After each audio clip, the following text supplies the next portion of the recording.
मनोज दास परिवेशित उपकथा शतक जुगे जुगे साधु सन्थ कथित काहानी समूहर पुनर्विन्यास राजदयार शिकार। मु पाठ करुछि समीर रंजन दास। राजांक परलोक बेलकु युवराज तरुण से सिंहासनारोहण कले। प्रजा माने खुशी हेले, कारण तरुण राजा दयालु एवं विवेकी।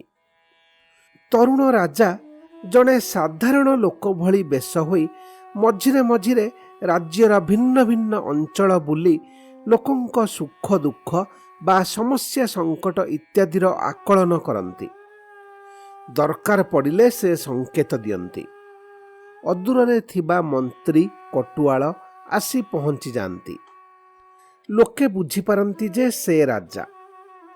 सेतेबेले से स्थानीय समस्यार समाधान सेठारे कर दियंती। दिने तरुण राजा घोड़ा चढ़ी धीरे धीरे गोटाए गाँ भीतर देई अग्रसर हेउछंती। देखिले बालकटीए गोटाए शुआ धरी पकाई ताकू निज बसकू आनिबार चेष्टा करुछि। शुआ डेणा फड़फड़ करी खसी फळाइबाकू प्राणमूर्छा उद्यम करुछि। आरे बालक, काहेकि से बिचरा शुआकू सेमिति कष्ट देउछु? ताकू छाड़ी देउनु काहेकि? राजा घोड़ा अटकाई पचारिले। पिला बक्तांको आड़े अनाइला।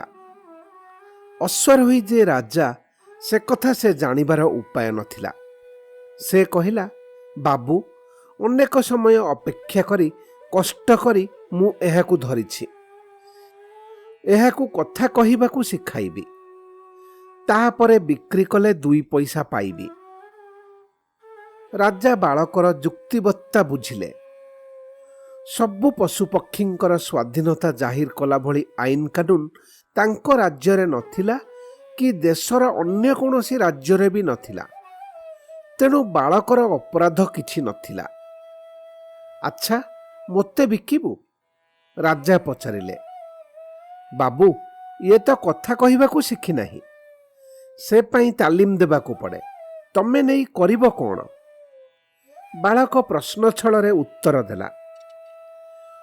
मु किनिबा परे कौन करिबी से कथा मु बुझिबी। तू बिकिबू ना नहीं? बालक टिकिए भाबी चिंती कहिला, उचित मूल्य पाइले न बिकिबी काहेकि? राजा सुना मोहरटीए बाहर करी ताकू जाचिले। गोटाए शुआ पाई सुना मोहर? बालक प्रथमे निज आखि को विश्वास करि पारिला नाही। तापरे बड़ आप्यायित भावरे से मुद्राटी ग्रहण करी पक्षीटी हस्तांतर कला। एहा भितरे जणे 2 जण प्रवीण ग्रामवासी राजांकु चिन्हि पकाई थांती। सेमानंक जरियारे अचिरे बहु लोक से कथा जानिगले। सेमाने भिड़ करी आसिले। वयस्क माने पाखकू आसी तांकू अभिवादन कले। अन्य माने दूररू जुहार करी हाथ जोड़ी ठिया होई रहिले। राजा घोड़ारू ओह्लाई गोटाए ढिप आड़कू गले और शुआटी को हाथ तोली उड़ाई देले। शुआ जेते क्षिप्र भावरे डेणा बिंचिबा संभव ताहा करी उड़ी चलीगला। समवेत जनता करताली ध्वनि देले। राजा पुलकित हेले। पक्षी ता स्वाधीनता फेरी पाई उड़ी जिबार दृश्य जेपरी सुंदर, लोकंकर प्रतिक्रिया सेहीपरि मधुर। राजा ढिपरू उत्तरण करी पुणी घोड़ा चढ़िबा जाए लोके तांकर जयध्वनि देउथांती। तम भितरु आउ केही शुआ सारी बा सेमिति किछि पक्षी बंदी करी रखिछ? राजा प्रश्न कले। प्रथमे समस्ते चुप रहिले। टिकिए परे जणे चषा कहिला, मणिमा, मो स्त्री गोटाए सारी पोषिछि।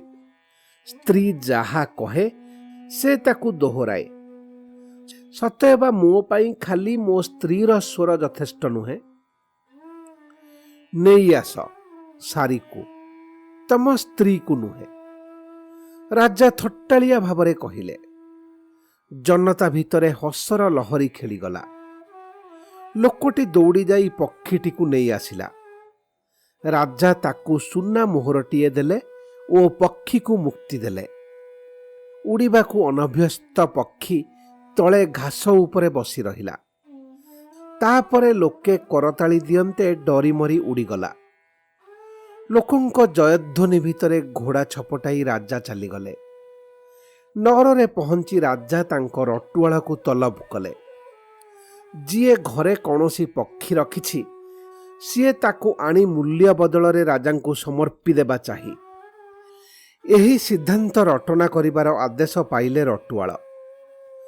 ସପ୍ତାହକ ଭିତରେ ରାଜା 15 ଗୋଟି ପକ୍ଷୀ ପାଇଲେ। ଗୋଟାଏ ଦିନ ସ୍ଥିର ହେଲା। ରାଜା ଛାତ ଉପରକୁ ଯାଇ ଏକ ପରେ ଏକ ପକ୍ଷୀ ଉଡ଼ାଇଲେ। ତଳେ ଥାଇ ପାତ୍ରମିତ୍ର ଅମାତ୍ୟଗଣ କରତାଳି ମାଡ଼ ଦେଲେ। ରାଜା ପ୍ରୀତ ଦେଖାଗଲେ। ଏହି ବ୍ୟାପାର ପ୍ରତି ଦୃଷ୍ଟି ଦେବା ନିମନ୍ତେ ନିଯୁକ୍ତ କର୍ମଚାରୀ ପର ସପ୍ତାହରେ ମଧ୍ୟ ପ୍ରାୟ ସମାନ ସଂଖ୍ୟକ ପକ୍ଷୀ ମିଳିଥିବାର ସମ୍ବାଦ ରାଜାଙ୍କୁ ଜଣାଇଲେ। ସେତେବେଳକୁ ଏ ନୂତନ ଅନୁଷ୍ଠାନ ଉପଲକ୍ଷେ ସଭାକବି ଗୋଟାଏ ଚମତ୍କାର କବିତା ବି ରଚନା କରିଥାନ୍ତି। ସେ ତାହା ଆବୃତ୍ତି କରୁଥାନ୍ତି। ତେଣେ ପ୍ରାସାଦ ଉପରେ ଦଣ୍ଡାୟମାନ ରାଜା ସ୍ୱତନ୍ତ୍ର କର୍ମଚାରୀଙ୍କ ହାତରୁ ଗୋଟାଏ ଗୋଟାଏ ପକ୍ଷୀ ନେଇ ଉଡ଼ାଇ ଦେଉଥାନ୍ତି। ସମବେତ ସମ୍ଭ୍ରାନ୍ତ ଜନତା କରତାଳି ମାଡ଼ ଦେଉଥାନ୍ତି। ତେଣିକି ଏହା ନିୟମିତ ସାପ୍ତାହିକ ଅନୁଷ୍ଠାନରେ ପରିଣତ ହେଲା। ବର୍ଷଟିଏ ବିତିଗଲା। ନଅରକୁ ମଧ୍ୟେ ମଧ୍ୟେ ଆସୁଥାନ୍ତି ରାଜାଙ୍କ ପରଲୋକଗତ ପିତାଙ୍କର ଜଣେ ସହପାଠୀ, ଏକ ଗୁରୁକୁଳର ଅଧ୍ୟକ୍ଷ। ଦିନେ ସେ ଆସି ପହଞ୍ଚିବା ବେଳକୁ ପକ୍ଷୀ ମୁକ୍ତି ଅନୁଷ୍ଠାନ ଆରମ୍ଭ ହେଉଛି।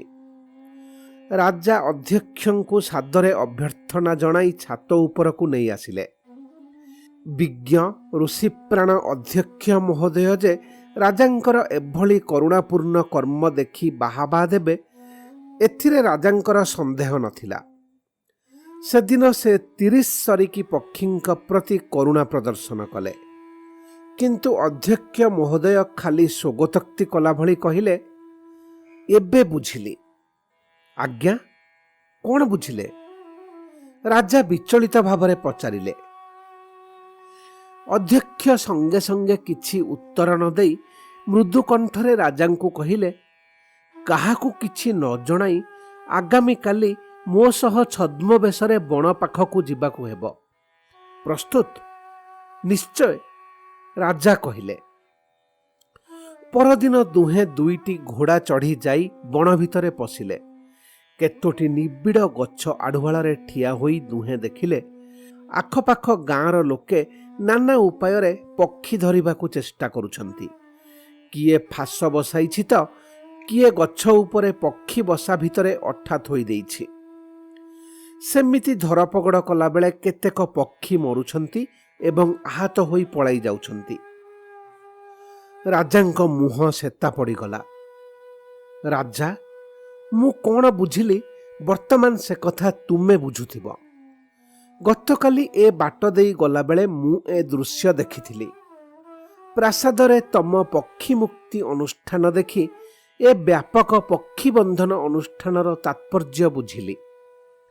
ଅଧ୍ୟକ୍ଷ କହିଲେ, ଆଜ୍ଞା, ମୁଁ କିନ୍ତୁ ପକ୍ଷୀଙ୍କ ହିତ ପାଇଁ ସେ ପଦକ୍ଷେପ ନେଇଥିଲି। ରାଜା ବିମର୍ଷ ଭାବରେ କହିଲେ, ହିତ ପାଇଁ କରିଥିଲ ନିଶ୍ଚୟ, କିନ୍ତୁ ହିତ କାମନା ହିଁ ତୁମର ଏକମାତ୍ର ପ୍ରେରଣା ଥିଲା କି? ଲୋକେ ତୁମକୁ କରୁଣାମୟ ଦୟାବନ୍ତ ରାଜା ଭାବରେ ଦେଖିବେ, ତୁମର ପ୍ରଶସ୍ତି ଗାଇବେ, ଏଭଳି ବାସନା କ'ଣ ନଥିଲା? ବଶ୍ଚ କେବଳ ମାତ୍ର ନିରାସକ୍ତ ମହତ୍ ଚେତନାରୁ ନିଃସୃତ କରୁଣା ବା ହିତକାର୍ଯ୍ୟ ବାସ୍ତବରେ କାହାରି ମଙ୍ଗଳ କରିବାକୁ ସକ୍ଷମ।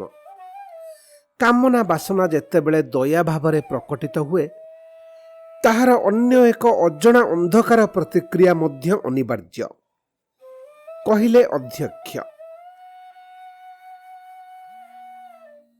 କାହାଣୀର ମର୍ମ କିଞ୍ଚିତ୍ ଆଲୋକପାତ। ଅନେକ କ୍ଷେତ୍ରରେ ଦୟା ମାୟାରୁ ଆରମ୍ଭ ହୋଇ ମଣିଷର କର୍ମ ଅହଂରେ ପର୍ଯ୍ୟବସିତ ହୋଇଯାଇପାରେ। ସେତେବେଳେ ସମାଜର ହିତ ନ କରି କର୍ମ ଅହିତ କରିବା ଅସମ୍ଭବ ନୁହେଁ।